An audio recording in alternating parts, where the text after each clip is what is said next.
PLO games have been going on in my area for a while now. It's not my area of expertise, and I'm not really bankrolled for giant swings, so I've kind of avoided the games in general. But when a group of home games became a local game that was happening weekly, rumors started to spread that this game was fun and maybe worth playing.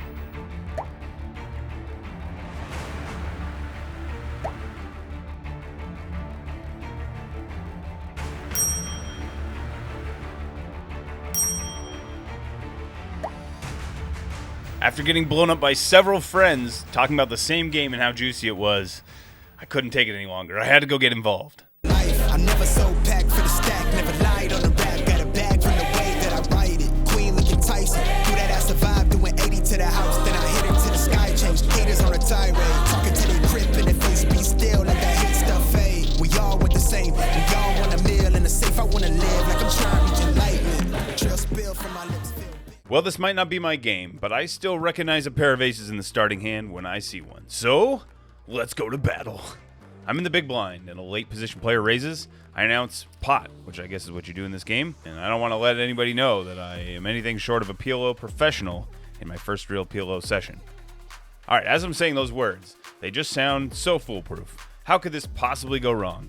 My raise gets called by the original raiser, who has about 150 left. Let's see a flop. Flop looks fine. I'm going to stay aggressive since he only has 150. I bet his remaining stack.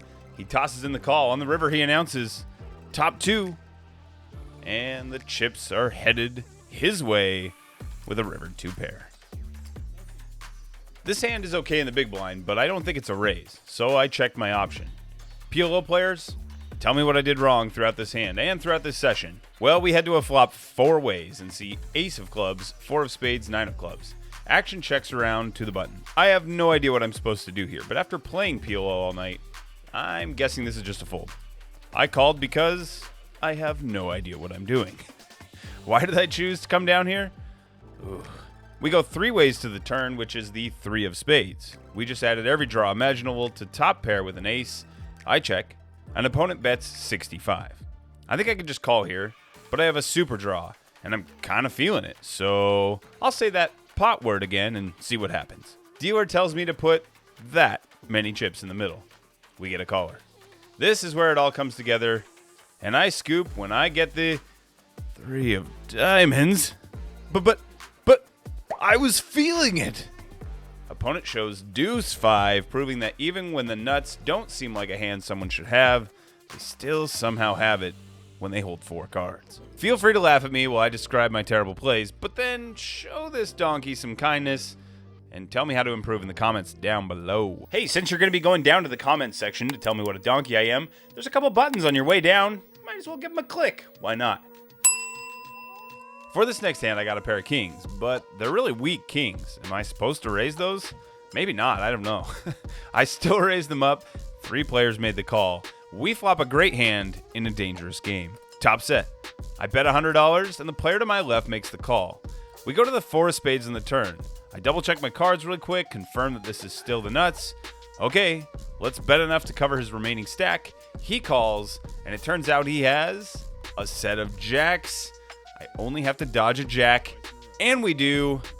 I've had so many people say that PLO is cooler poker, but now I'm understanding more and more that PLO is cooler poker.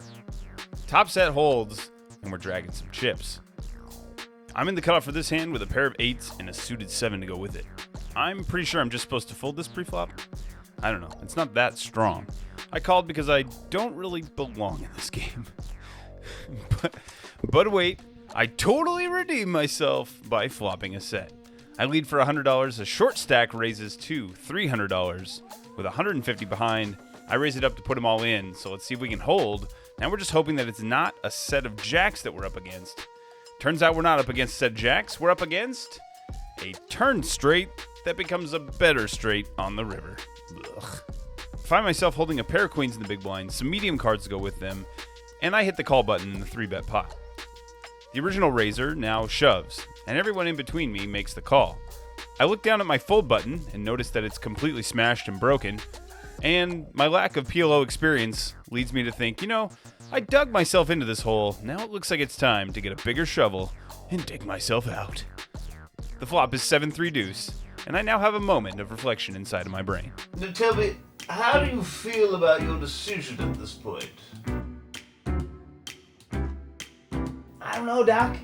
I just keep ending up in the same spot, expecting something different to happen.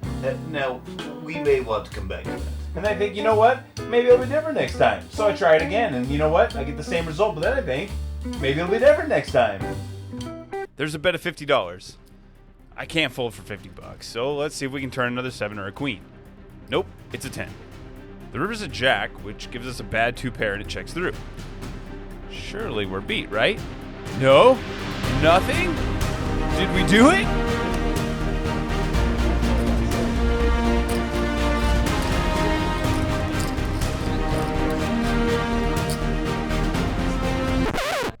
Oh. No, we won the side pot.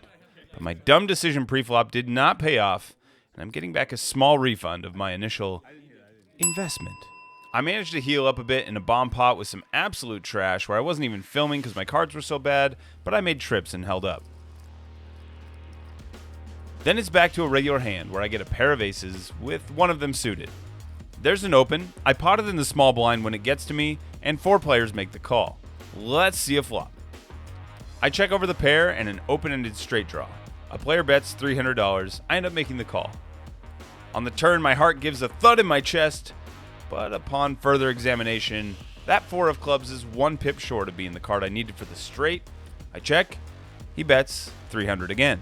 I once again make the call. Well, the river's going to bail us out with a 5 of spades. Not the card I deserved, but it is the card I desperately needed. I put in $300 for the state max, which is the majority of my remaining stack. He quickly calls. The opponent turns up the same straight, and we're just going to end up chopping this one. At this point, it's starting to get late. The game is falling apart. I'm still stuck $600 at this point, and the table agrees, hey, let's play one more bomb pot, and then we'll get out of here for the night. This is my last chance to get right. I flop top pair and a flush draw. That, combined with the tilt I'm still feeling, the money's going in. Player in front of me bets $80. My best tilting voice, I announce pot. Now, Sean, I'd like to, at this point, explore sort of the idea of whether or not you're playing good logical poker, or whether you feel you may be slipping into gambling. I know! $300 going in the middle. My opponents are not just calling, they're playing out of the rack and just throwing racks into the middle to guarantee that they don't return to them. Great sign. The turn upgrades the hand to top 2 with a redraw to the flush. State max is going in again, $300 more. Same result with 2 calls. River is the 6 of diamonds. Why? I check, knowing that I now have lost. Another bet goes in, and there's a call. Oh, sad exhale. And fold. Player shows the flush, scoops this ridiculous pot. Supposed to get pushed this way to end the night, and instead, we end up with a giant loss. Well, now that I've booked a giant loss, I'm sitting on the other side of this thing. The one thing that stands out to me that I would do differently next time, I would read that book before I went to my session. I ended up ordering that book when I got home, recognizing, dude, I have no idea what I'm doing. I should not be involved in this game without some reading. Eventually, I think with some good study, this game is fun to play, and I think it has a lot of potential, though there's going to be a lot of variance to be profitable. Well, I'm not a PLO player, but I do play quite a bit of Hold'em. If you want to see me in my element, check out this video right here. Thanks for being here. Have a great week. I'll talk to you next time.